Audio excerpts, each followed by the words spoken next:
This week, people in Hollywood have started sweating after the names from the Diddy list have started making their way out of the shadows. The US is facing a panic buying after shipping ports from Maine all the way down to Texas started closing. Mr. Beast finally spoke about Ronaldo passing him on YouTube one day. We are edging closer to the brink of war in the Middle East, and our war with Daily Mail just got serious. All of that and more, like if you're not on the Diddy list, and let's get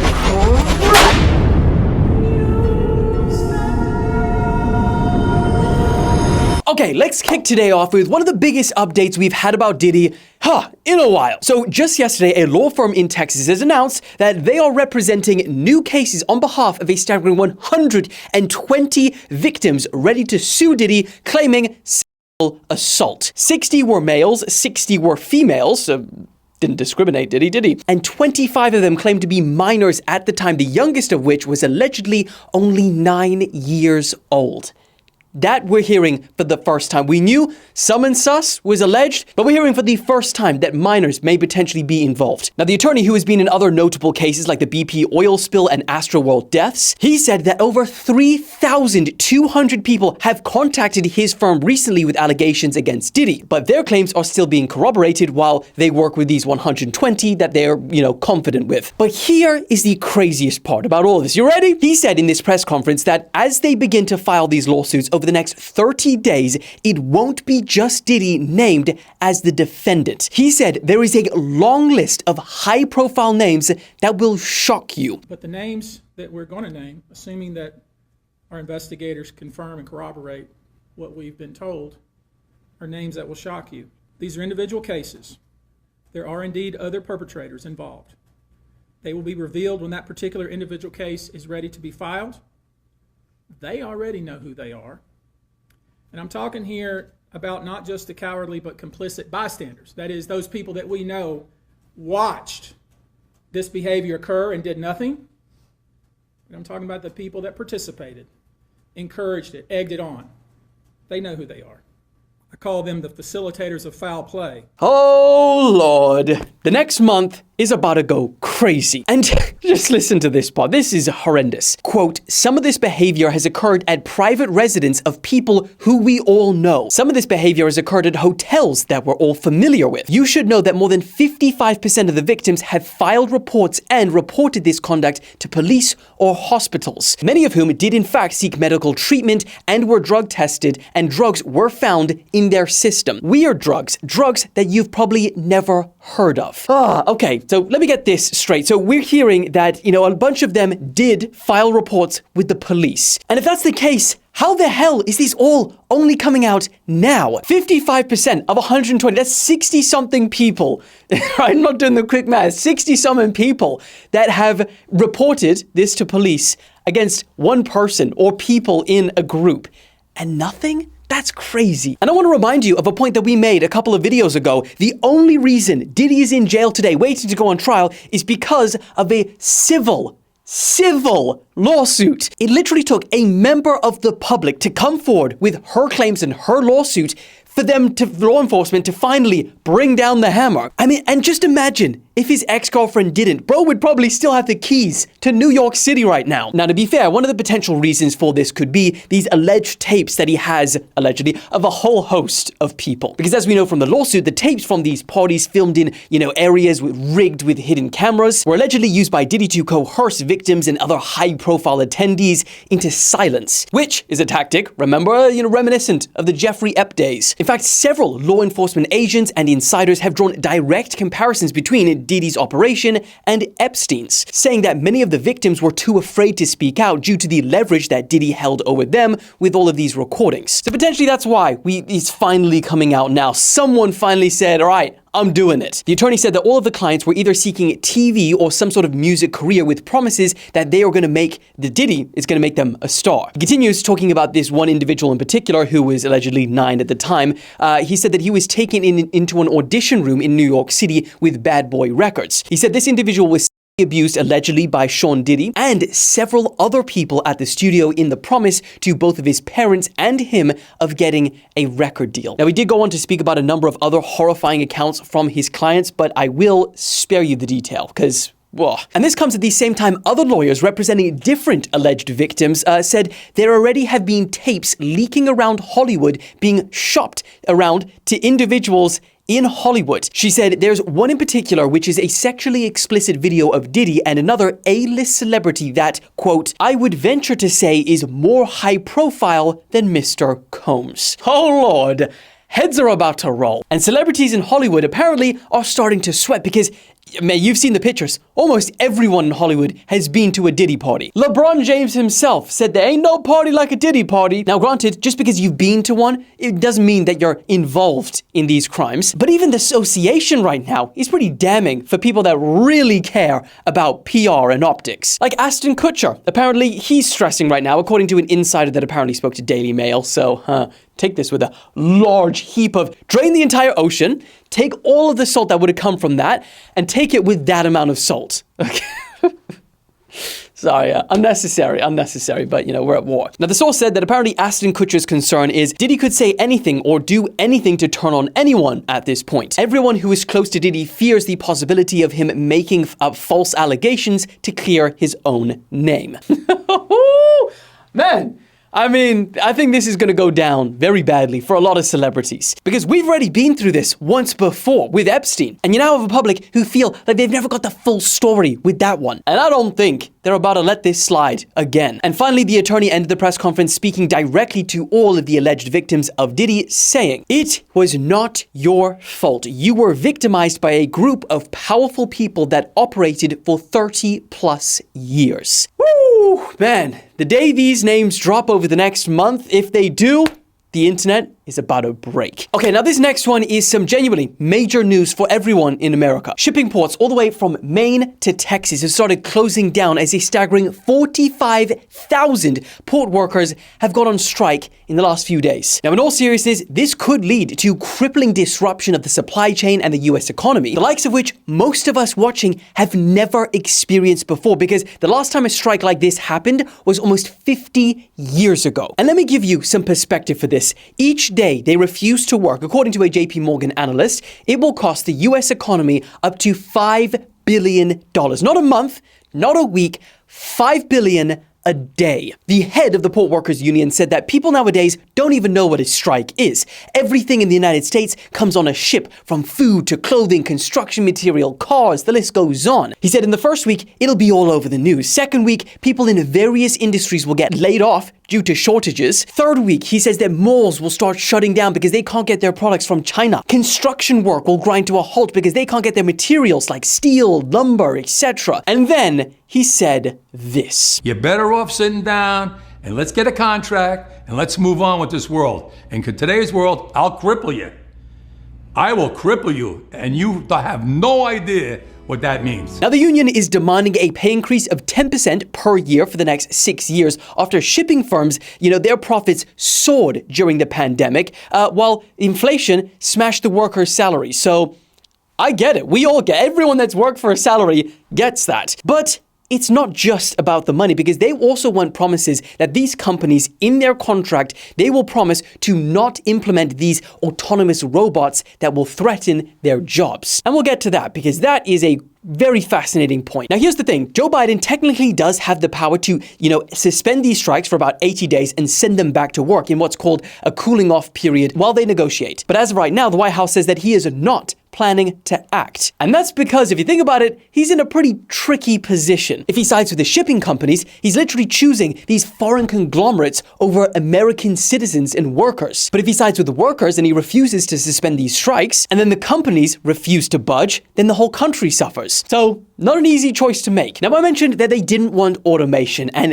this is exactly what they're scared of. What you are seeing is a shipping port in China where not a single worker is on the ground. People inside on computers unload ships using 5G and then place them on autonomous AI vehicles that drive containers to trucks and unload them without any human assistance. In fact, what you are seeing is the first fully automated 5G shipping port in the world. And so what do? Do you implement this around the world? And no one wants to put people out of their jobs, just so these large companies can turn a larger profit. But then, on the other hand, you hear stuff like this, where, this Tianjin port in China requires only 25% of the workforce of a traditional port, while also being able to load almost 10 containers more per hour. That's about 70,000 a year. And the workforce they do have are chilling inside air-conditioned rooms. And because of that, it also makes it one of the safest ports in the world and most accident-free. And this exact port system is being prepared to be replicated around the world.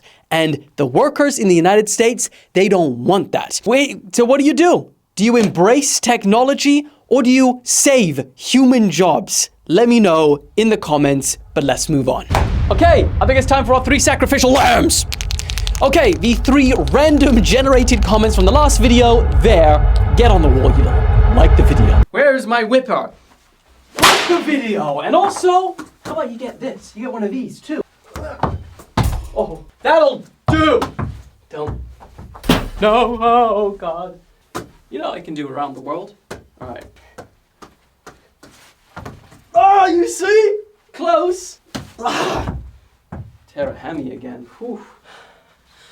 Okay, let's move on. All right, the other biggest news of the week is we are pretty much on the brink of all-out war in the Middle East right now. Genuinely not great. Israeli troops started a ground invasion into Lebanon, and Iran, as we probably have all seen right now, hit them with a retaliation strike, and boy, it was big. Alarms sounded across Israel as about 180 missiles were launched from Iran, and while Israelis piled into bomb shelters. Now, many of these were intercepted, but as you can see by a bunch of footage, a number of them did make impact. Now, it doesn't seem that there are any reports of actual casualties, but doesn't seem to have made much of a difference to Netanyahu, because he said that this was a big mistake by Iran and vowed retaliation yet again, but promised this time it will be that much greater. And that's what we've been seeing here for the past few months, Each attack is followed by a slightly larger retaliation, and it goes back and forth all the way until we are in all-out war. And that's the thing, hey, everyone knows that if all-out war started, it would be bad. And that's the thing that we're all trying to avoid. I think it's important to understand how it would genuinely affect you immediately in your daily life. In week 1, we would all feel an immediate rise in the daily cost of living due to a surge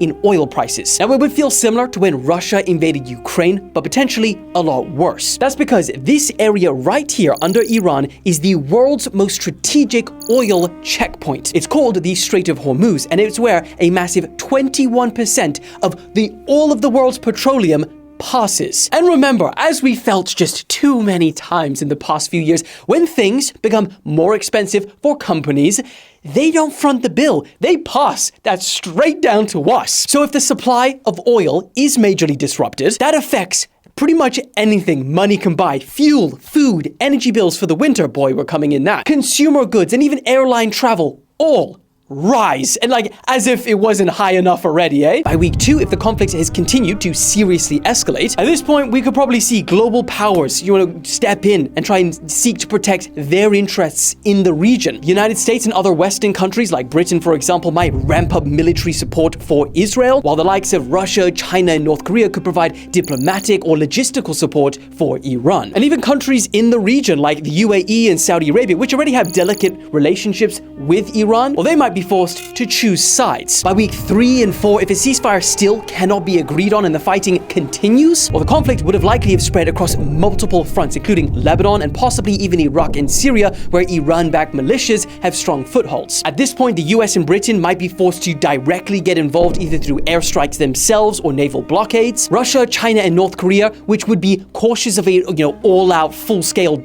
global conflicts, are definitely less likely to engage directly, but similar to how the West is involved in Ukraine, the likes of Russia, China, and North Korea could provide Iran with military aid, because all of them have strategic interests in countering Western influences in those regions. Refugees just trying to escape the conflict could strain other neighboring countries like Jordan, Turkey, and Cyprus. And a full-scale World War III at this point, look, it's much less likely, so I wouldn't be too terrified, but it cannot be entirely ruled out, depending on the scale of direct involvement from the likes of Russia, China, and North Korea. They actually engage directly, and at that point, it's very hard to say what's likely to happen, but I imagine I think we can all imagine it wouldn't be good. So let's just really hope this doesn't happen, because at this point, I think I'm just trying to make it to GTA 6. I think we all are. That's just like the marker. If we can just make it there, then I think the world just gets better at that point. We're gonna look back on GTA 6 and be like, that was really what the entire world was just waiting to... What happens after GTA 6?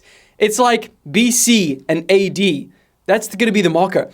Post GTA 6 or pre-GTA 6. What were you doing pre-GTA 6? All right, since we've had quite a few really in-depth long ones, I think it's time for... What is it time for? What is it? Holy sh**. I think my brain actually is going to fall out my head. This is delicious, by the way. Holy sh**. New one. Kiwi, raspberry, and citrus. Woo! Mr. Beast has finally acknowledged Ronaldo Christie, overtaking him on YouTube. He basically said in a podcast with Logan Paul and KSI that, if anyone was going to overtake him on YouTube, it would be Ronaldo. But that if he even gets close, he will not go down without a fight, much like me with Daily Mail. And that if he even gets close, he will hit up Messi for a collab, and don't you freaking dare. Next! The UK is now increasing their sperm donor compensation because the country is facing shortages. Why? When I read this, that would be a fun news segment. Now that I'm saying it, I'm thinking, you know what, Daily Mail, you deserve to. No, okay? It is interesting. Sperm donations have risen from £35 to £45 per clinic visit, and egg donor compensation was also raised from £750 to £987. Boy, I guess eggs are much more valuable and in much more limited supply. Now here's an interesting part, which I didn't actually know. It's actually illegal to pay someone in the UK to donate their sperm or eggs. So this money that they're getting given is technically to cover expenses such as travel and accommodation. £986 for travel and accommodation, while men only get 35 to 40. Just at that point, say that you're paying them. What are these loopholes? Next, we had former US President Jimmy Carter celebrating his 100th birthday. And, while it was wholesome for some, others, of course, online, they had no problem addressing the elephant in the room. Bro is on 1 horsepower. Is he even still alive? Get that man in Congress right now. The Secret Service been protecting him from the Grim Reaper. I'm not gonna lie, I bet even he is like, how am I still here? Next! Mayakazakai Airport in, Mayakazakai Airport in Japan. It's Miyazaki Airport in Japan experienced a disruption straight out of the freaking history books this week after an unexploded bomb from World War II finally exploded. You're only about 70-something years late, brother. The detonation caused a freaking crater in one of the taxiways, leading to the cancellation of over 80 flights. And this is one of the airports that actually served as a base for the kamikaze pilots, which I guess is why it was still chilling there. But I mean, how did it go unnoticed? Are these not the things that you check? I mean, I don't know how, but I just feel like somehow we can blame Boeing. Next! Remember the dock strikes that we spoke about earlier? Well, the hoarding and the panic buying has already begun. And why is it always the toilet paper to go first? That's the thing that everyone wants. We really, as a society, just need to adopt the bidet. Why are we the only ones? Now, apart from the videos that you're seeing apparently from Costco in Staten Island and other, tiny reported areas, otherwise it's been pretty good. Toilet paper is really the dangerous one. Next, as fast as it went up, it came back down. The Trump statue has already been taken down. It was up for less than 2 days, even though they intended, apparently, to keep it up all the way to November. They lasted 2 days. The reason? They never had permission to put it up in the first place, and they put it up on private property. So, of course it wasn't. Who was doing it in the first place? If you're not even a legit art piece, now I'm starting to question everything. You were never an art piece. Next. Okay, now on to our final story of the day. And this one, look at the light in my eyes light up because the passion I have. The final battle has already arrived. The Daily Mail just gained over 800,000 followers in the first 3 days of October. How's that possible, you ask? Well, sus shit probably, but no, maybe not. And since they are now right outside our walls, it's time you know the real Daily Mail. Allegation 1. Did you know that Kim Jong-un teamed up with AI to run their account? You want evidence? Exhibit A. This is their TikTok HQ if you didn't know. See, if you zoom into the reflection on these phones, which is, you can see. Zoom in, Alex. Really get in there. Yeah. That's Kim's face. What's he doing there? Oh, and then if you also zoom in far enough to their little logo on TikTok, you really get in there, zoom with all of your might. Oh, there he is. Kimmy! Damning evidence. Exhibit B. Here is the TikTok team at BBC. Here are our friends at ITV, CNN, Vice, ABC, NEWSDADDY, and the list goes on. But here is the team at Daily Mail. Where are you? Huh? Kim, should you be that face? Potentially. Interesting, huh? Now let me get to allegation 2, because I'm asking you, who is best friends with Kim that runs the Daily Mail channel? Answer, China. What does China own? TikTok. And where is the head, the CEO of TikTok from? China. Senator, I'm Singaporean. No. I told you to shut up. No. No, Senator. Senator. No. Say that. I record a video here. Oh, and look at this. 100 million views on missile strikes. 100 million on getting a guy getting his leg blown off. 100 million on someone getting attacked by a hippo. And if I even told you the half of the moderation issues I have every week. In fact, you have got grown men on TikTok having to say pew pew instead of gun.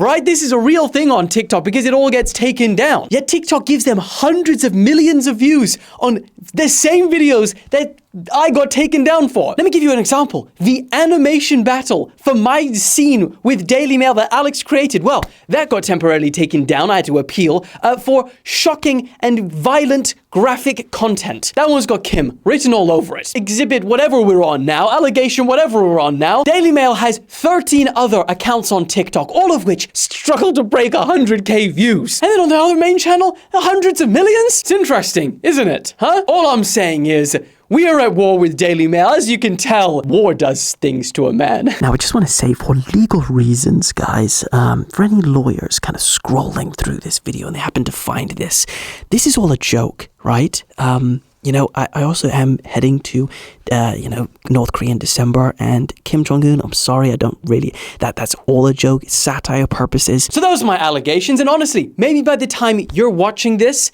if you go over on my profile, we might have just lost the last social media to legacy media. TikTok was the only one where a creator was #1. And by the time you're watching this, tears potentially are streaming down your face because we lost the only one to Daily Mail. How could we do that? So, with weapons still in hand, I will fight until maybe we won't. Maybe we still are going. And with that confidence and fight, for all of you, like the video, subscribe to the channel, and I will see you in the future sometime.